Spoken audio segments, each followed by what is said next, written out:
विद्यार्थी मित्रो नमस्कार.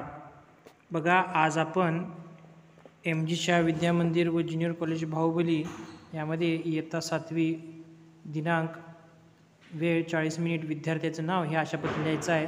चाचणी परीक्षा क्रमांक 1 आपण या ठिकाणी पाहणार आहोत.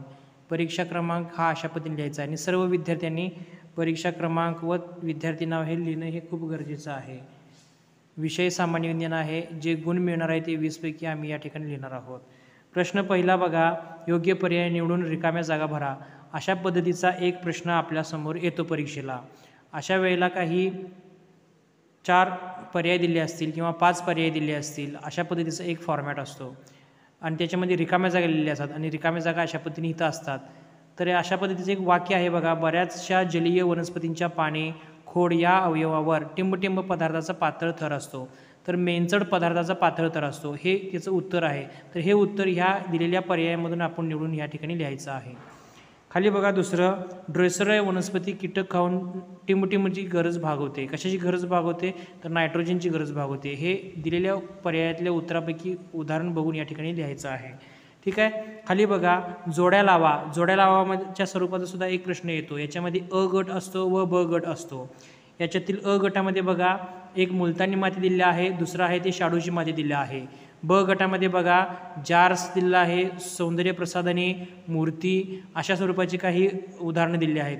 तर मुलतानी माती याला काय म्हटलेलं आहे उदाहरण, मुलतानी मातीला उत्तर त्याला योग्य साजेसं कोणतं येऊ शकतं तर बघा ब, सौंदर्य प्रसाधनासाठी मुलतानी माती वापरलं जातं.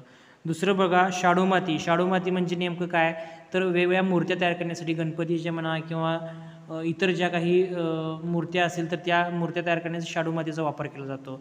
तर याचा पर्याय कोणता आहे तर क आहे. तर या ठिकाणी क येऊ शकतं. ठीक आहे. क या ठिकाणी बघा चुकी बरोबर अशा स्वरूपाचा सुद्धा एक प्रश्न येऊ शकतो. आता या ठिकाणी चुकी बरोबर म्हणजे चुकी बरोबर ते उदाहरणपर्यंत वाचून घ्यायचं व त्या ठिकाणी आपण उत्तर लिहायचं आहे. परागकोश पक्व झाल्यावर फुटतो आणि त्यातील परागकण हे कुक्षीवर जाऊन पडतात. या क्रियेला परागीभवन असे म्हणतात. हे उदाहरण आपण जर पुस्तक वाचलं असेल तर आपल्याला त्याचं चुकी बरोबर आहे हे आपल्याला लगेच समजू शकेल. तर परागकोश पक्व झाल्यावर फुटतो आणि त्यातील परागकण हे कुक्षीवर जाऊन पडतात. या क्रियेला परागीभवन म्हणतात का? जर होय म्हणत असतील तर याचं उत्तर बरोबर आहे आणि हे बरोबर आलं. ठीक आहे. अशा पद्धतीनं आता खाली बघा ड प्रश्न दिलेला आहे. सहसंबंध शोधा. म्हणजे एका घटकाचा दुसऱ्या घटकाशी, दुसऱ्या घटकाचा पहिल्या घटकाशी सहसंबंध, उदाहरणाच्या संदर्भात असू दे, गुणधर्माच्या संदर्भात असू दे, हा सहसंबंध लागत असतो. तर तो सहसंबंध आपण शोधायचा आहे व तो लिहायचा आहे. बघा कीटकभक्षी वनस्पती कोणती तर ही ड्रोसेरा एक वनस्पती आहे. कीटकभक्षी वनस्पती ड्रोसेरा ही त्याचं उदाहरण आलं. आता परजीवी वनस्पती म्हणजे नेमकं काय? परजीवी वनस्पतीला काय कोणतं उदाहरण आहे तर ती अमरवेल आहे. तर ती परजीवी वनस्पती आहे. अशा पद्धतीचा सहसंबंध आला. खाली बघा प्रश्न क्रमांक 2, प्रश्नांची उत्तरे द्या. म्हणजे पहिलं बघा, जागतिक बेडूक संरक्षण दिवस कधी साजरा केला जातो तर जागतिक बेडूक संरक्षण दिवस हा 29 एप्रिल हा साजरा केला जातो. आता अशा स्वरूपाच्या प्रश्नामध्ये उत्तर लिहिणं हे खूप अचूकतेचं असणं हे खूप गरजेचं असतं. जर समजा महिना बदलला किंवा जर समजा तारीख बदलली तर आपल्याला हे उत्तर चुकू शकतं. म्हणून आपल्याला अचूक उत्तर माहीत असणे खूप गरजेचं असतं. आता खाली या ठिकाणी बघा खोडाच्या अग्रभागाला काय म्हणतात. आता खोडाच्या अग्रभागाला म्हणजे आपला वनस्पतीच्या संदर्भातील संपूर्ण अवयव आपल्याला माहीत पाहिजे. जर समजा माहीत असले तर आपल्याला व्यवस्थित त्याचं उत्तर येऊ शकतो. खोडाच्या अग्रभागाला, खोडाच्या मध्यभागाला काय म्हणतात तर मुकुल असे म्हणतात. बघा या ठिकाणी पुस्तकामध्ये सुद्धा काय सांगितलं बघा, खोडाच्या अग्रभागाला मुकुल बड असे म्हणतात. कळालं? खाली व्याख्या द्या. अनुकूलनच्या संदर्भामध्ये एक प्रश्न आलेला आहे. या ठिकाणी अनुकूलनमध्ये बघा, जीवन जगण्याच्या पद्धतीमध्ये कालानुरूप घडून आलेल्या बदलाला अनुकूलन असे म्हणतात. म्हणजे एक व्याख्या स्वरूपात जर समजा प्रश्न आला तर ती व्याख्या नेमकी कशावरती आधारित आहे, नेमकं काय आहे हे जर समजा समजून उमजून जर समजा आपण त्या प्रश्नाचं उत्तर तयार केलं किंवा जो व्याख्या आहे जी लिहिली त्या घटकाला अनुसरून तर आपलं उत्तर बरोबर येऊ शकतं. ठीक आहे. सहजीवी वनस्पतीचे उदाहरण द्या असं विचारलेलं आहे. सहजीवी वनस्पतीचे उदाहरण म्हणजे या बाबतीत आपल्याला वाचन असणे खूप गरजेचे आहे. सहजीवी वनस्पतीचे उदाहरण म्हणजे दगडफोड, लिंचेन हे त्याचं उत्तर येतं. ठीक आहे. आता या ठिकाणी तुम्ही बघू शकता माशाची नामनिर्देशित आकृती आपल्याला काढायची आहे. माशाची नामनिर्देशित आकृती किंवा असू दे किंवा इतर कोणत्याही प्राण्याची असू दे किंवा पक्ष्याची असू दे, आपल्याला सिस्पेन्सिलनं म्हणा किंवा इतर जे काही आकृती काढण्यासाठी जे काही साहित्य आपल्यासोबत असेल, लीड पेन्सिल वगैरे, तर त्या पेन्सिलनं वगैरे आपण आकृती काढायची आहे. विशिष्ट पद्धतीचा हा मासा या ठिकाणी बघू शकतोय. त्याचे शरीराच्या अवयवाचे विविध भाग आपण या ठिकाणी बघू शकतो. डोळा बघा, त्याचे कल्ले बघा, खवले बघा, पर बघा. अशा पद्धतीने हे माशाची नामनिर्देशित आकृती किंवा ह्या बाबी आपण या ठिकाणी समजून घेऊ शकतो. ठीक आहे, ह्या बाबी आपण या ठिकाणी समजून घ्यायच्या आहेत. किंवा जर समजा हीच आकृती आली तरी चालू शकेल, किंवा इतर जर समजा कुठल्या आकृत्या वगैरे आल्या तर आपल्याला सुबक व नामनिर्देशित आपल्याला आकृती काढणे हे खूप गरजेचं आहे. खाली बघा, या ठिकाणी प्रश्न दुसरा बघा. प्रश्नांची उत्तरे द्या. प्रश्नांची उत्तरे द्यामध्ये मातीचे कोणतेही 2 प्रकार सांगून त्यांचे उपयोग लिहा. चिनी माती. चिनी मातीच्या संदर्भात बघा, क बशा. चिनी मातीचा वापर कशासाठी होतो तर क बशासाठी. स्नानगृहातील फरशा, त्यानंतर टाक्या, प्रयोगशाळेतील उपकरणे सोडण्यासाठी, मुखवटे अशा स्वरूपात त्याचा उपयोग होतो. ते सांगतोय मातीचे कोणतेही 2 प्रकार सांगून त्यांचे उपयोग लिहा. असा जर समजा प्रश्न आला असेल तर त्या ठिकाणी चिनी माती 1, क बशा, स्नानगृहातील फरशा, टाक्या, प्रयोगशाळेतील उपकरणे अशा स्वरूपात त्याचं उत्तर येऊ शकतं. शाडूची मृदा. शाडूची मृदा कशासाठी तर पुतळे, मूर्ती बनवण्यासाठी. टेराकोटा मृदा, कुंड्या, सजावटीच्या वस्तू याच्यासाठी त्याचा उपयोग होऊ शकतो. चौथं बघा, मुलतानी मृदा. मुलतानी मृदा याच्यासाठी बघा सौंदर्य प्रसाधने अशा पद्धतींचा उपयोग होऊ शकतो. ह्या बाबी आपण काय करायचे आहेत तर समजून घ्यायचे आहेत म्हणा, किंवा त्याचे प्रकार सांगून त्याचे उपयोग आपण या ठिकाणी लिहिलेले आहेत. प्रश्न दुसरा बघा, या ठिकाणी कारणे द्या. कारणे द्याच्या संदर्भामध्ये बघा, उन्हाळ्यात कपडे लवकर वाळतात पण पावसाळ्यात का वाळत नाहीत असं विचारलेलं आहे. बघा, कारण उन्हाळ्यात सूर्यप्रकाश जास्त असतो, त्यामुळे ओलसर कपडे सूर्याच्या उष्णतेमुळे शोषले जातात, म्हणून उन्हाळ्यात लवकर वाळतात. पण पावसाळ्यात सूर्यप्रकाश नसतो, त्यामुळे उष्णता काहीच नसते, म्हणून कपडे लवकर वाळत नाहीत असं त्याचं उत्तर येतं. म्हणजे जे काही प्रश्न असेल, जे काही उत्तर असेल ते प्रश्नाला अनुसरून आपलं उत्तर असणं गरजेचं आहे. त्याच्यामध्ये वैज्ञानिक संबंध म्हणा किंवा वैचारिक भाव त्याच्यामध्ये आपल्याला दिसून आले पाहिजेत. आपली लिखाणाची भाषासुद्धा चांगल्या पद्धतीने पाहिजे, जेणेकरून त्या प्रश्नाला साजेसं उत्तर आपलं त्या ठिकाणी असणं हे गरजेचं आहे. आता खाली बघा, या ठिकाणी तक्ता पूर्ण करण्याच्या संदर्भामध्ये एक प्रश्न आलेला आहे. आता या ठिकाणी फुलाचे भाग. आता फुल स्वरूप जर समजा म्हटला तर अशा स्वरूपाचं एक लहान फूल म्हणा किंवा फुलाच्या संदर्भातील एक लहानशी छोटीशी आर्टिफिशियल मी डायग्राम्स या ठिकाणी काढले आहे. तर या फुलाचे भाग कोणकोणते येऊ शकतात तर स्त्रीकेशर, देठ, दलपुंज, पुकेशर, पाकळी, कळी आणि परागकोश हे फुलाच्या भागमध्ये त्याचं उत्तर येऊ शकतं. ठीक आहे, आता उदाहरणे द्या बघा. उदाहरणे द्यामध्ये काय सांगितलं आहे, बृहत पोषक द्रव्ये. बृहत पोषक द्रव्यामध्ये कोणकोणत्या जास्तीत जास्त प्रमाणामध्ये कोणत्या द्रव्याची गरज लागते असं विचारलेलं आहे. म्हणजे कर्बोदके, इंग्लिशमध्ये त्याला आपण कार्बोहायड्रेट्स, त्यासोबत प्रथिने, प्रोटीन, स्निग्ध पदार्थ म्हणजे फॅटी सबस्टन्सेस वगैरे आपण म्हणतो त्याला, ते अशा पद्धतीने असतात. दुसरं बघा, सूक्ष्म पोषक द्रव्ये असे म्हटलेलं आहे. सूक्ष्म पोषक द्रव्यामध्ये बघा खनिजे, क्षार व जीवनसत्वे अशा पद्धतीने त्याचं उत्तर येऊ शकतं. सूक्ष्म पोषक द्रव्यामध्ये खनिजे, क्षार व जीवनसत्वे अशा पद्धतीची जी उत्तरे येऊन आपण अशा पद्धतीने जर समजा प्रश्नपत्रिका सोडवली, प्रश्न काय आहे वाचून जर समजा सोडवला तर आपल्याला त्याचे चांगले मार्क पडू शकतात. आता आपण पाठ क्रमांक 1 इयत्ता 7वीमधील पहिला पाठ सजीव सृष्टी, अनुकूलन व वर्गीकरण हा पाठ आपण काय करायचा आहे तर बघायचा आहे. याच्यामध्ये घटक बघत असताना किंवा पाठ बघत असताना आपल्याला त्याचे स्वाध्याय जे आहेत, जे स्वाध्याय आपल्याला माहीत असणे किंवा त्याची प्रश्नोत्तर माहीत असणे हे देखील खूप गरजेचं आहे. ते जर आपल्याला पाठ माहीत असेल तर आपल्याला त्याची उत्तरं वगैरे लिहिता येऊ शकतात व परीक्षेला आपण चांगल्या पद्धतीने मार्क मिळवू शकतो. बघा, या ठिकाणी पहिला पाठाच्या संदर्भातील काही स्वाध्यायामध्ये काही प्रश्न आलेले आहेत. हे प्रश्न आपण थोडंसं बघून घेऊया. शोधा पाहू माझा जोडीदार अशा स्वरूपाचा एक प्रश्न आलेला आहे. याच्यामध्ये अ गट व ब गट दिलेला आहे. अ गटामध्ये कमळ, कोरफड, अमरवेल, घटपर्णी दिले आहे. याच्यातील गुणधर्मानुसार ह्याच्यातील कोणता गट येणार आहे हे आपण या ठिकाणी बघून समजून लिहायचं आहे. त्याच्यानंतर दुसरं बघा, परिच्छेद वाचा व खाली दिलेल्या प्रश्नांची उत्तरे तुमच्या शब्दात लिहा असं म्हटलेलं आहे. मी पेंग्विन बर्फाळ प्रदेशात राहतो. माझ्या शरीराची पोटाकडील बाजू पांढरी आहे. माझी त्वचा जाड असून त्वचेखाली चरबीचे आवरण आहे. माझे शरीर दोन्ही टोकांना निमुळते आहे. माझे पंख आकाराने लहान आहेत. माझी बोटे पातळ त्वचेने जोडलेली आहेत. आम्ही नेहमी थव्याने राहतो. म्हणजे हे अशा पद्धतीने आपण त्याचं उत्तर म्हणा किंवा परिच्छेद वाचून त्याचं उत्तर म्हणा किंवा समजून घेऊन बाबी आपल्याला लक्षात आणून आपण प्रश्नांची उत्तरे वगैरे देऊ शकतो. हा भाग अशा पद्धतीने समजून घेऊ शकतो. त्याच्यानंतर पुढचा भाग बघा, कोण खोटे बोलतो. एक या ठिकाणी प्राणी दिले आहे व प्राण्याच्या संदर्भातील गुणधर्म म्हणा किंवा त्याच्या बाबी दिलेल्या आहेत, मग त्यातील बरोबर कोणते व चूक कोणते हे आपण लिहिणं खूप गरजेचं आहे. याच्यासाठी निरीक्षण म्हणा किंवा वाचन असणे खूप गरजेचं आहे. खाली बघा, परिच्छेद वाचून त्याद्वारे अनुकूलन परिच्छेद लेखन पूर्ण करा, अशा स्वरूपाचा प्रश्न येऊ शकतो. हे देखील आपण व्यवस्थित बघू शकतो. याच्यासाठी अभ्यासासाठी प्रश्नपत्रिका म्हणा किंवा प्रश्न पूर्ण व्यवस्थित आत्मसात करण्यासाठी काही वेळेला स्वाध्यायातील प्रश्न सोडवत असताना आपल्याला जर समजा मिळत नसेल तर आपल्यासोबत भरपूर जर समजा काही गाईड्स म्हणा किंवा इतर काही अभ्यासाच्या संदर्भात जर काही साहित्य असेल तर त्याचा आपण आधार घेऊन आपण अभ्यास पूर्ण करायचा आहे. त्याच्यानंतर बघा, खालील प्रश्नांची उत्तरे तुमच्या शब्दातली असं म्हटलं आहे. उंटाला वाळवंटातील जहाज का म्हणतात असं म्हटलेलं आहे. तर ह्याच्या संदर्भात असणारे जे काही विधारणं असेल किंवा विवरण असेल किंवा गुणधर्म वगैरे असेल तर ते आपण बघून त्या ठिकाणी सोडवायचे आहेत. निवडुंग, बाभूळ व इतर वाळवंटी वनस्पती कमी पाण्याच्या प्रदेशात सहज का जगू शकतात? का जगू शकतात तर आपण निरीक्षण करून म्हणा किंवा त्याच्या संदर्भात असलेल्या प्रश्नांचं उत्तर आपण वाचून ध्यानात घेऊन आपण त्याचं उत्तर लिहायचं आहे. सजीवांमधील अनुकूलन आणि त्यांच्या सभोवतालची परिस्थिती यांच्यात काय संबंध आहे हे आपण या ठिकाणी बघून लिहू शकतो किंवा आपण समजून घ्यायचं आहे. अशा स्वरूपाचे प्रश्न परीक्षेला येऊ शकतात.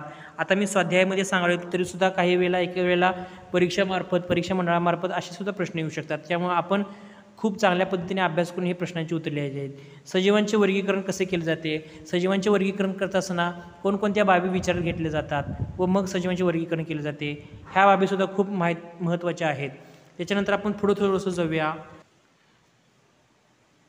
पाठ क्रमांक 2 मध्ये वनस्पती रचना व कार्य हा पाठ एक दिलेला. या पाठावरती अवलंबून असणारे काही प्रश्न बघा. वनस्पतींची 3 उदाहरणे द्या. आता ह्याच्यामध्ये बघा, काटेरी आवरणाची फळे असणाऱ्या वनस्पतींची नावं लिहायची आहेत. ह्याच्यासाठी आपल्याला जर समजा निरीक्षणाच्याद्वारे जर समजा आपलं उत्तर माहीत असेल तर आपण लिहू शकतो किंवा पुस्तकामध्ये जे काही उत्तर आहे हे देखील आपण बघून या ठिकाणी लिहू शकतो. म्हणजे वनस्पतींची उदाहरणे या अशा पद्धतींचे काही घटक वगैरे दिले आहेत हे आपण या ठिकाणी बघून लिहायचे आहेत.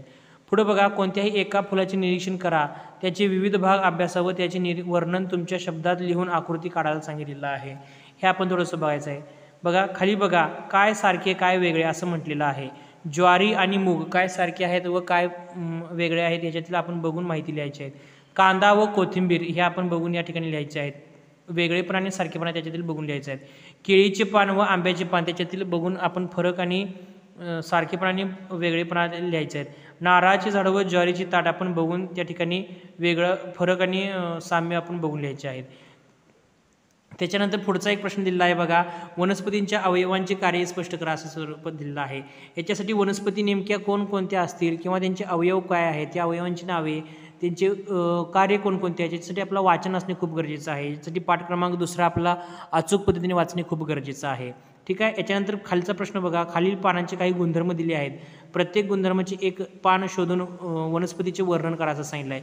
गुळगुळीत पृष्ठभाग म्हणजे एक गुणधर्म दिला आहे. याच्या संदर्भात असणारा उदाहरण कोणतं येईल हे आपण त्या ठिकाणी लिहायचं आहे. त्यानंतर खडबडीत पृष्ठभाग, मांसल, पर्णपत्र, पर्णपत्रावर काटे, अशा स्वरूपाचे काही गुणधर्म वगैरे देऊन आपल्याला त्याची माहिती किंवा साधर्म्य आपल्याला पूर्ण करायचं आहे.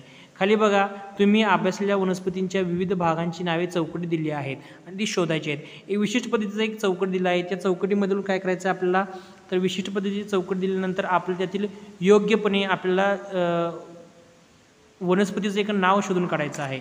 जर समजा वनस्पतीचं नाव शोधून काढला तर आपल्याला त्याचं उत्तर आपल्याला मिळू शकतं. ठीक आहे. आता या ठिकाणी बघा, आपण काय म्हणू शकतो, तुम्ही दिलेल्या वनस्पतींच्या विविध भागांची नावं लिहिण्याची. आता वनस्पतीला देठ असतो तर बघा, ह्या देठ हा एक भाग त्या ठिकाणी आला. ठीक आहे. त्याच्यानंतर पर्ण म्हणजेच काय, पान. आता पर्ण म्हणजे तसं बघायला गेला हा संस्कृत शब्द आहे तरीसुद्धा आपण या ठिकाणी बघू शकतो. ठीक आहे. पुढं बघा, बीजांड म्हणजे हे सुद्धा तसं होऊ शकतं की नाही यात थोडंसं आपण अभ्यास करून आपल्याला समजू शकेल. फूल हे वनस्पतींचा एक भाग होऊ शकतो बघा. ठीक आहे. अशा स्वरूपाचे आपण उदाहरणाचे उत्तर काढायचे आहे. आता या ठिकाणी तिसरा भाग दिला आहे, तिसरा धडा दिला आहे. त्या धड्याचं नाव आहे नैसर्गिक संसाधनांचे गुणधर्म. आता नैसर्गिक संसाधनांचे गुणधर्मामध्ये आपण नेमकं काय सांगितलेलं आहोत किंवा काय माहिती घेतलेली आहोत हे पाहण्यासाठी आपण ह्या धडाखालची प्रश्नोत्तर आपण थोडंसं बघूया. बघा, बघा या ठिकाणी नैसर्गिक संसाधनांच्या गुणधर्माच्या संदर्भामध्ये काही विशिष्ट पद्धतीचे प्रश्न स्वाध्यायामध्ये दिलेले आहेत. हे स्वाध्यायावरील जर समजा आपण प्रश्न जर समजा पाठ केला किंवा अभ्यासला तरीसुद्धा आपल्याला परीक्षेला चांगले मार्क मिळू शकतील किंवा प्रश्नांची उत्तरे आपण चांगल्या पद्धतीने सोडवू शकता. आता या ठिकाणी रिकाम्या जागा दिल्या आहेत. या रिकाम्या जागेमध्ये जी काही उत्तरं आहेत ही उत्तरं दिलेली आहेत. ही उत्तरं ह्या दिलेल्या रिकाम्या जागेमध्ये आपण काय करायचे ते भरायचे आहेत. याच्यासाठी गुणधर्म माहीत असणे गरजेचं आहे, वाचन असणे खूप गरजेचं आहे.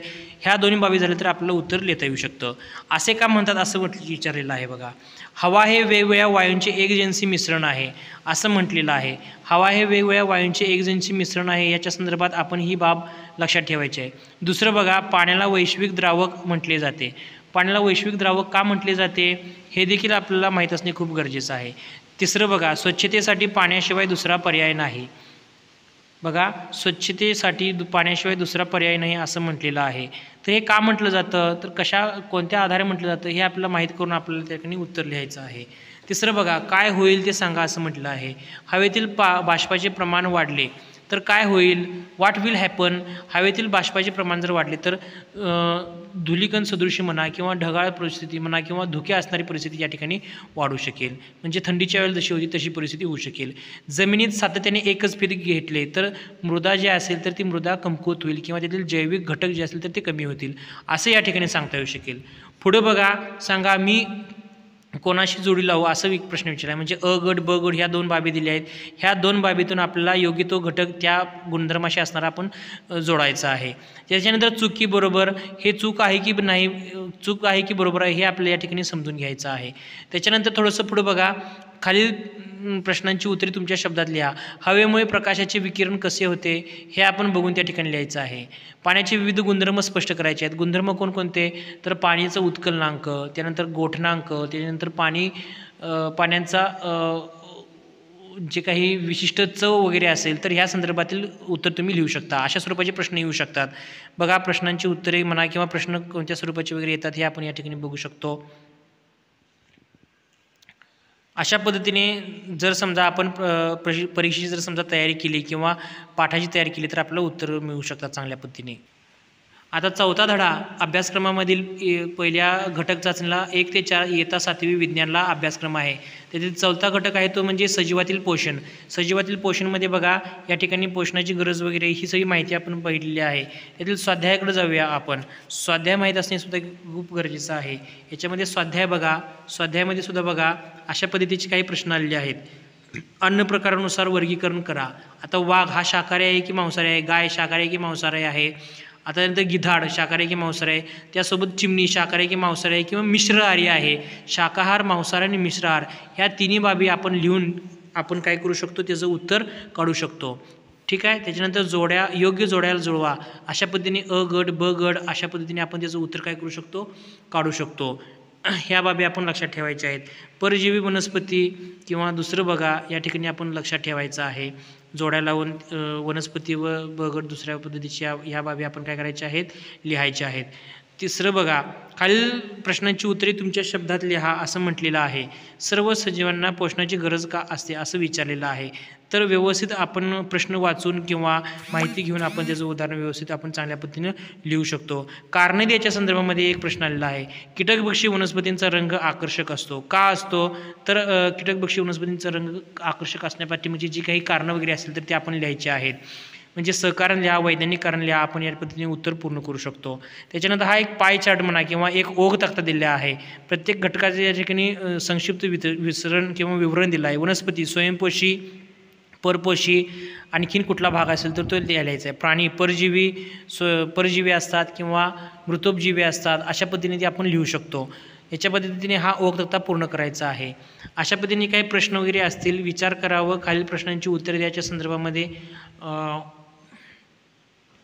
काही भाग आलेले आहेत. हे आपण व्यवस्थित काय करायचं आहे तर पूर्ण करायचं आहे. हे प्रश्न दिले आहेत व सिलेबस जो काही असेल तो सिलेबस आपण बघायचा आहे. प्रश्नाचं फॉर्मॅट मी दिलेलं आहे तुम्हाला. फॉर्मॅटनुसार आपण उत्तर लिहायचे आहेत. उत्तर दिल्यानंतर आपल्याला चांगल्या पद्धतीने मार्क मिळू शकतात. अभ्यासामध्ये कोणीही कुचराईपणा करायची नाही. लेखन चांगल्या पद्धतीने लिहायचं आहे. प्रश्नपत्रिकेवरती आपण नाव लिहायचं आहे.